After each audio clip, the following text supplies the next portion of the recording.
na kami sa usawan. Sasawsawin ba to? Tubig. Ano, may ano siya, may buhangin. Galing Paano na siya Manila, makain? Opo, uwi na kami mamaya. Pag umangkin kami aning kuday. Oo. Yung asawa ko taga ito. Sino? Den ka mo. Kaya lumati Bunoy. Den ka mo nang. Sa Manila 46. Hapon. Ngayon lang ako nakakita ng ganito ka, ano. Kalaking laman ng ano. Oh, ito. Never ako nakakita ng ano, yung malaking laman ng sea urchin. Masarap yan. Galing yan sa laot. Yes, sariwang-sariwa. Ang ingay mo. Thank you. Maraming salamat sa tiyahin nilang ano, First Chairman. time na nakakain ng ganito. Chairman yan si Boy P dito eh. Ayun na si nanay. Naku, kasagaterbang bata. Wow! Maalat, tapos matamis na. Oh, masarap talaga yan. Ang taba.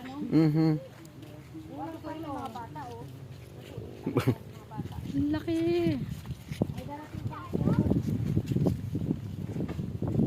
Ito, buhangin yata to eh. Yung iba may buhangin. Oh my God, first time ko nakakain ng dito kalatabang ano. Boy, laban kapag ka mayor boy, kaibutot ikaw sa likod. Ang aking favorite alaman. Oh my God, first time. Ano lang, tanggalin mo na yan. O, sige. Mamangka na kayo? Walang buhangin? Konti. First time talaga, grabe. Ngayon lang nakakita ng ano, ganito kalaking sea urchin. Patingin. Inggitin mo tatay mo.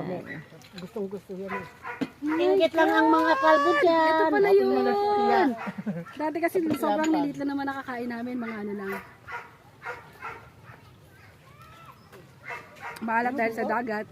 Tapos ano na, nasang gatas. Ben, sarapin ko nga, be, baka mabasa.